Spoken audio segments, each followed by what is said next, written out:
Très bien. Grâce à Dieu. Que Dieu vous bénisse tous.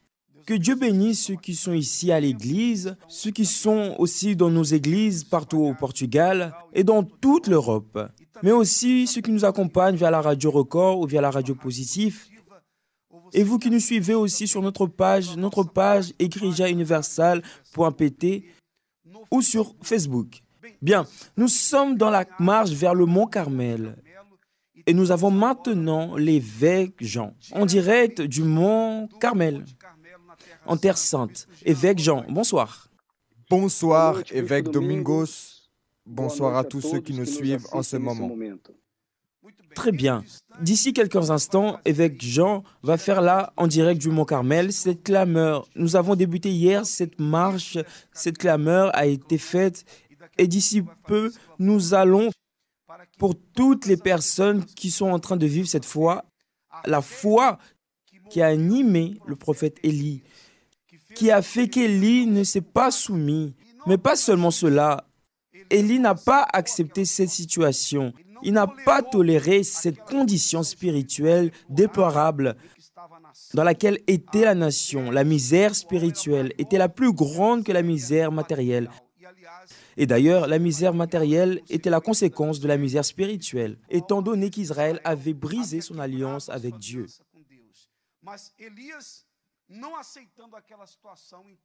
Alors, proposer un grand défi, le défi là-bas au Mont Carmel. Je veux montrer ici un témoignage avant cette prière, évêque Jean. Avant que vous commenciez à prier et à parler aussi à ce sujet, nous avons un couple ici et nous allons parler avec eux. Vous pouvez leur donner le micro, s'il vous plaît. Un couple qui a eu une expérience de recevoir la gloire de Dieu à travers le Saint-Esprit. Bon, voyons ici, nous avons ici, laissez-moi allumer le micro. Alors, c'est bon? Quel est votre nom? Polo. Polo. Et votre épouse? Sharon. Sharon, Polo, commençons avec vous. Alors, parlez-nous de votre vie avant le Saint-Esprit. Comment était-elle? Avant évêque, j'étais un homme agressif. Je battais mon épouse. J'étais un menteur. Je n'avais pas d'addiction. Je disais que je n'avais pas d'addiction, mais la pire addiction était le mensonge. Je provoquais une dispute le vendredi pour ne revenir que le lundi, pour pouvoir profiter de la vie. C'est-à-dire que j'étais marié, mais je menais une vie de célibataire. Vous battiez votre épouse? Je la battais. Un homme violent? Oui. Maintenant, mais est-ce qu'elle vous provoquait? Elle vous manquait de respect? Non, évêque. C'était le bon vendeur et le mauvais payeur. En général, celui qui fait réclame. Et j'étais très jaloux d'elle. Je voyais en elle ce que je faisais. Mais mon mensonge a commencé à entrer en moi. J'ai commencé à vivre avec lui pour de vrai. C'est-à-dire que je vivais une vie de mensonge. Mais je pensais que je n'étais pas en train de mentir. La tromperie était si grande que je vivais comme ça. Et vous l'avez trahi? Oui, je l'ai trahi. Bon, vous l'agressiez physiquement avec des mots aussi? Avec des mots et physiquement. Je suis arrivé au point de la faire sortir de la voiture pendant que la voiture roulait. Laissez-la parler un peu. Alors, madame, comment c'était d'être agressée avec avec des mots? C'est terrible pour une femme d'être humiliée. Et pire que cela, au-delà de l'humiliation qui est déjà terrible, mais être rejetée au dehors d'une voiture qui roule, courant le risque de mourir, comment c'était? Oui, évêque. Cela fut l'une des humiliations, parce qu'il ne mesurait pas du tout ce qu'il faisait. Il a ouvert la porte de la voiture et m'a jeté. Il m'a jeté la voiture en train de rouler sur la route. Il m'a tiré par les cheveux le long de toute une rue. Il faisait ce qu'il y avait à faire, sans aucune pitié. Et je ne comprenais pas, évêque. Je ne comprenais pas pourquoi tout cela. Parce que je vivais quelque chose que je n'ai jamais vu. Une femme frappée. Ma mère n'a jamais été frappée par mon père. Et je ne comprenais pas. Et je n'acceptais pas non plus de me séparer de lui parce que je ne m'étais pas mariée pour me séparer. Je voulais une famille. J'étais en train de lutter pour ça. Mais il me mentait tellement. Il venait ensuite, pleurait. Et je croyais en ce mensonge. Alors, comme il avait un passé où son père battait sa mère toute sa vie, alors je me disais que je trouvais une excuse, évêque.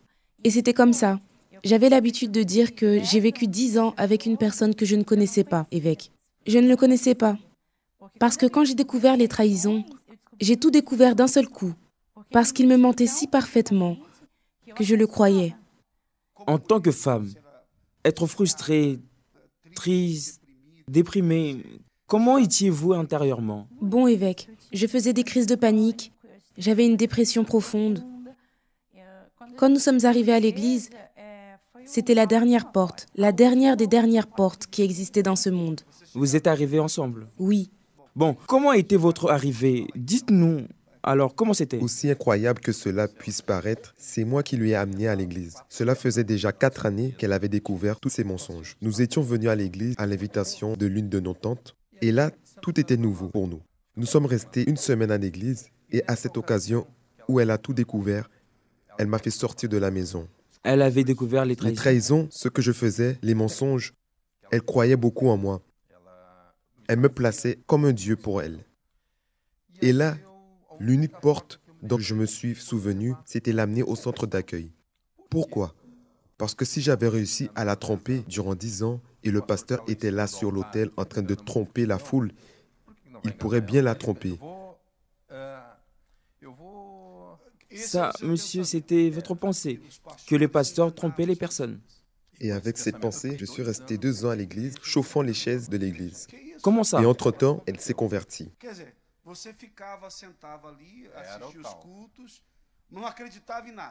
En rien, rien. Je faisais même les propos avec elle, pour l'accompagner. Je commençais à voir l'autel comme une banque. Je m'étais tellement, ça revenait multiplié. La parole s'accomplissait à travers sa foi.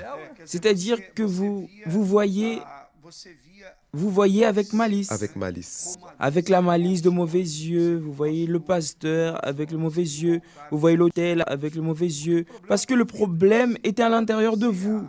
Le mal était à l'intérieur de vous. Sauf que elle, non. De votre côté, vous, Madame Sharon, vous vous êtes convertie, vous avez reçu la parole et remis votre vie à Jésus. Comment cela s'est passé? Je n'avais rien à perdre, évêque. J'étais arrivée au plus profond de la douleur. Je suis arrivée...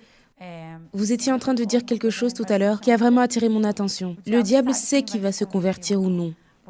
Parce qu'une semaine avant d'arriver à l'église, j'avais presque perdu la vie à 2 reprises. 2 fois. Une fois, j'ai été renversée et une autre fois, j'ai eu une déchirure à l'estomac. Alors, je suis presque morte. Et quand je suis arrivée et que j'ai entendu la parole, le pasteur parlait de toute ma vie. Mais je me suis dit, il a dû être payé. Parce que son Dieu à lui, c'était l'argent. Donc il devait avoir payé ce pasteur pour qu'il parle de ça. Mais il y a eu une partie, évêque, qui était la foi intelligente, parce qu'il y avait des choses que le pasteur disait qui étaient seulement à l'intérieur de moi. Et il ne savait pas. Et c'est ce qui m'a fait revenir. Et comme je n'avais rien à perdre, j'ai fait un défi sur l'autel de Dieu. Que s'il changeait ma vie, je lui remettrais ma vie pour toujours à Jésus. Vous avez fait un défi. J'ai fait un défi. Si c'est vrai, si la parole est vraie, si ce qu'ils disent est vrai et ce que nous disons aux personnes, les personnes qui sont affligées, désespérées, elles peuvent faire ce défi avec Dieu. Il accepte. Il accepte que les personnes viennent à lui et disent « Oh Dieu, si c'est vraiment vrai, si ta parole fonctionne réellement, alors je veux voir. » Parce que Dieu appelle ce genre de personnes, des personnes révoltées par la situation qu'elles traversent. Parce que le monde présente tant d'idoles, tant de dieux, des saints, d'images et tout reste. Alors, qui est véritable? Qui est véritable Dieu, n'est-ce pas? Qui de fait répond? Alors Dieu veut montrer qu'il est le véritable dans ce défi que vous avez fait sur l'autel. Que fut le changement qui se produit dans votre vie? Alors évêque, le pasteur m'a défié. Lorsque je suis partie lui parler, j'ai pleuré, j'ai dit que je ne supportais plus cette vie. Et il m'a défié. Si vous faites tout ce qui vient de l'autel, mais tout ce qui vient de l'autel, et que votre vie ne change pas, et je lui ai dit qu'il n'avait même pas besoin de terminer sa phrase. Je vais monter sur cet autel et je vais vous démasquer. J'ai défié le pasteur. Et il m'a défié aussi. Il m'a dit pas de problème. Il accepte le défi. Il a accepté le défi. C'est-à-dire que si rien n'arrive, vous pouvez Vous pouvez monter ici et nous Vous pouvez démasquer. nous démasquer. C'était un défi. Exactement, évêque. Et je vous demande, Non. pourquoi n'avez-vous pas eu J'avais besoin? même honte. Pauvre pasteur. Ce que j'ai fait à ce pasteur, évêque, il fallait vraiment qu'il soit un homme de Dieu. parce que j'ai pointé mon doigt sur le visage de ce pasteur. J'ai honte de le dire aujourd'hui, mais la douleur était si grande, évêque, tellement que je n'avais rien à perdre. Et dans ce défi avec Dieu, qu'est-ce qui a changé votre vie? Intérieurement, comme personne, vous avez reçu l'Esprit de Dieu. Comment c'était? Premièrement, j'ai appris que j'avais besoin de me guérir, que j'avais besoin d'être bien, pour ensuite savoir ce que j'allais faire de ma vie, si j'allais lutter pour mon mariage, enfin ce que j'allais faire. Et là, j'ai lutté pour le Saint-Esprit. Et tout ce que le pasteur disait sur l'autel, tout, mais il n'y avait rien, je ne doutais de rien. Vous avez priorisé le Saint-Esprit. J'allais tous les jours à l'église. Quer dizer, seu casamento estava destruído, marido que lhe batia, vida de aparência, ele próprio dentro da igreja, mas como fariseu que não acreditava em nada, e que tá, mas vinha, dava oferta dele, o dízimo dele, fazia o desafio, mas sem acreditar em nada, colocando defeitos em tudo. Vous aurez pu demander à Dieu de restaurer votre mariage, de faire un miracle, afin de changer votre vie économique. Mais non, vous avez priorisé le Saint-Esprit. Exactement. Le changement de votre être, de votre intérieur. C'est ce dont j'avais le plus besoin, évêque. Et avez-vous reçu le Saint-Esprit? J'ai reçu le Saint-Esprit, j'ai lutté. Et là, avec la réception du Saint-Esprit, qu'est-ce qu'il s'est passé à l'intérieur de vous? Alors, tout ce qu'avant je n'arrivais pas, qui était de pardonner mon époux, lutter, être forte, parce que je n'avais plus de force pour rien, évêque. Je suis devenue forte, une nouvelle créature. J'ai commencé à être dégoûtée de l'ancienne Sharom. Et j'ai commencé à voir ce que j'allais faire de ma vie. Là, j'ai dit, il y a des moments, évêque, où je dis que j'ai vu mon mari comme une âme. Je ne le voyais pas comme mon époux. Je le voyais comme une âme. Et j'ai dit, si je le laisse maintenant, je le laisse au diable. Mais je vais gagner son âme pour Jésus. Cela veut dire que vous... Perdoou, não havia mais mágoas, você mudou interiormente, você passou a ver o seu marido com outros olhos. Quer dizer, ainda que as coisas do lado de fora estivessem do mesmo jeito, mas dentro de você havia ocorrido a mudança. Quer dizer, a fonte já estava jorrando dentro de você, que é o Espírito Santo. Exactement, évêque. Et là, oui, j'ai commencé mon parcours pour lui. Pendant 2 ans, j'ai fait un parcours pour lui. Précise, évêque, que je n'ai jamais fait de vœux sur l'autel. Je n'ai jamais fait de campagne d'Israël pour de l'argent. Jamais. Je n'ai jamais demandé d'argent sur l'autel. Parce que je sais que le reste s'ajoute. Mais je voulais tant, après que j'ai reçu le Saint-Esprit, je voulais mon mari sur l'autel. J'ai fait beaucoup de campagnes d'Israël pour ça. Toutes mes campagnes d'Israël furent pour cela. Pour lui sur l'autel. Pas juste la première. Toujours pour le spirituel. Toujours pour le spirituel. Vous aviez reçu l'Esprit de Dieu, priorisé l'Esprit de Dieu, et comme vous avez priorisé le Saint-Esprit, il est entré dans votre vie et apporté tout ce qui est à lui. Si une personne a l'esprit du diable, cet esprit du diable lui apporte tout ce qui est à lui. Souffrance, dépression, maladie. Par contre, si elle reçoit l'Esprit de Dieu, lui, le Saint-Esprit, apporte aussi dans sa vie tout ce qui lui appartient. Alors, il apporte la paix, il apporte la joie, il apporte l'accomplissement des promesses de Dieu. Il apporte la vie en abondance que le Seigneur Jésus a promis. Parce qu'en étant à l'intérieur de la personne, il amène tout ce qui lui appartient dans sa vie. Et là, à partir de là, pour que nous puissions finir et pour la prière là au mont, comment s'est passée cette transformation dans votre vie? Alors, évêque, j'ai souffert de la faim. Et j'ai amené mon épouse et mon fils à aussi souffrir de la faim. Comme moi, nous mangions la nourriture trouvée par terre. Pour que vous puissiez avoir une idée, c'était à la fin de ces 2 années. Et c'est là que j'ai eu ma rencontre avec Dieu. Parce que manger la nourriture trouvée par terre, c'est prendre la nourriture abîmée et la ranger pour pouvoir la manger. Et mon épouse a trouvé une courgette par terre parfaite. Elle a regardé vers moi. J'étais à environ 10 mètres d'elle. « Chérie, tu aimes les courgettes ?» Et là, je l'ai regardée. Et là, j'ai réalisé, parce que je ne me voyais pas dans la situation en train de ramasser la nourriture, c'était comme si j'étais dans le beau supermarché. Parce qu'en vérité, vous jouiez avec Dieu. Vous vous moquiez des choses de Dieu. C'est la réalité. Vos mauvais yeux étaient une manière de vous moquer de la parole de Dieu. Mais quand avez-vous finalement priorisé votre salut, priorisé le Saint-Esprit? Ce fut là. Là, j'ai eu ma rencontre avec Dieu. Vous êtes allé sur l'autel. Sur l'autel. Pour un défi. Pour un défi. Et j'ai seulement demandé une chose à Dieu, une nouvelle identité. C'est fut durant la campagne Pendant d'Israël. la campagne.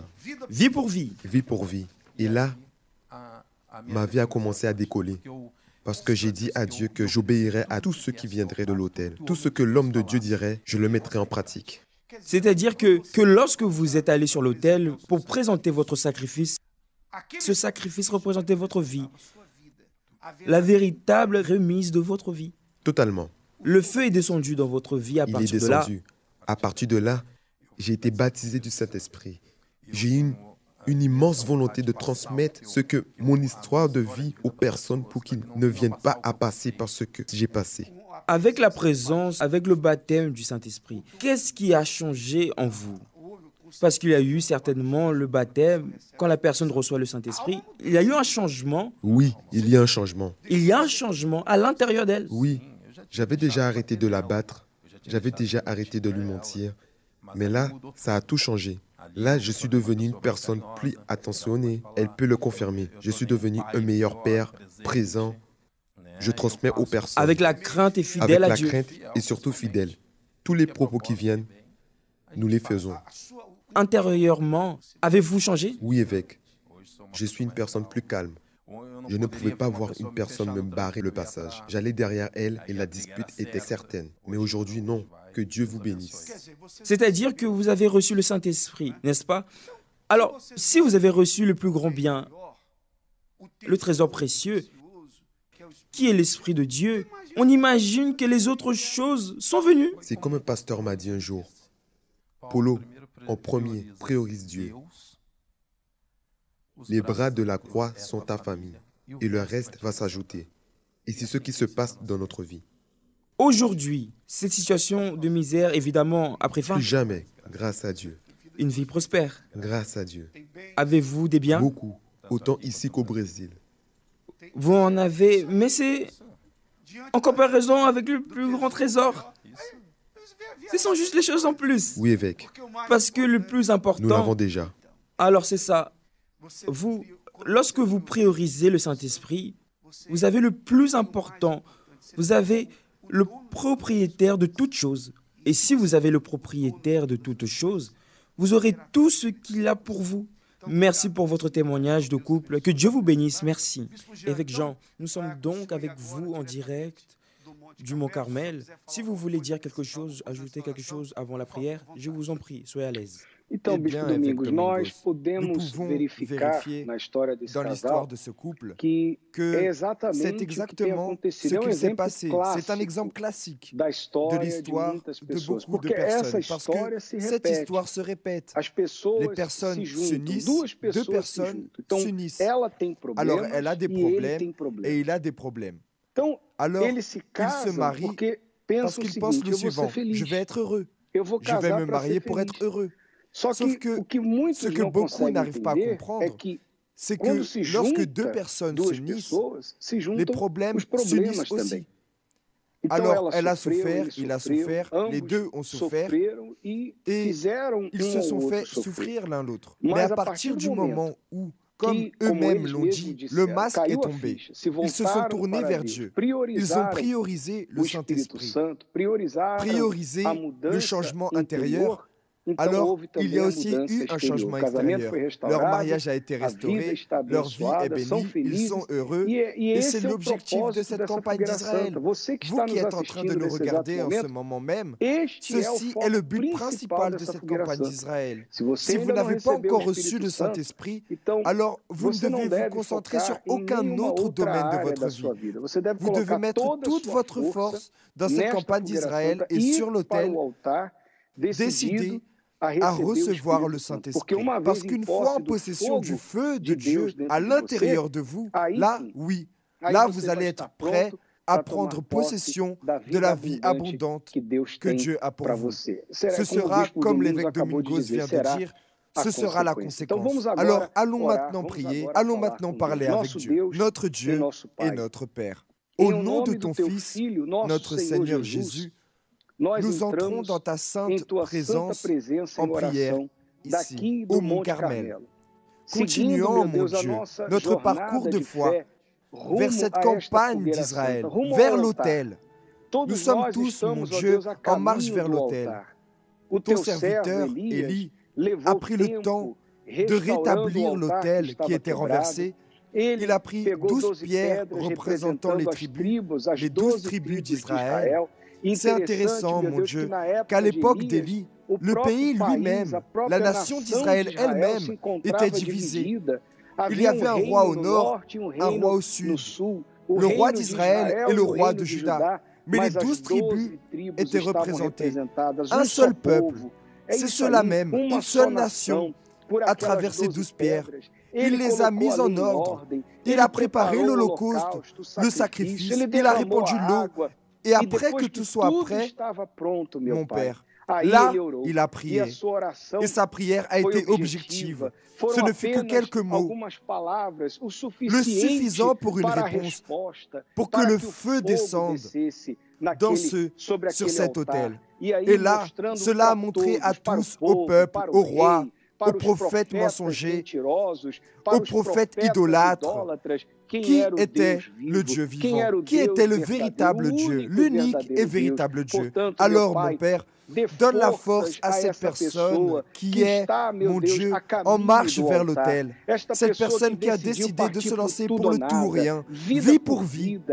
Cette créature, mon Dieu, qui est fatiguée de souffrir, fatiguée de gémir, qui a déjà tout essayé, sauf le Seigneur. Mon Père, cette campagne d'Israël ne sera pas un essai. Ce n'est pas, mon Dieu, un ticket de loterie. C'est vie pour vie.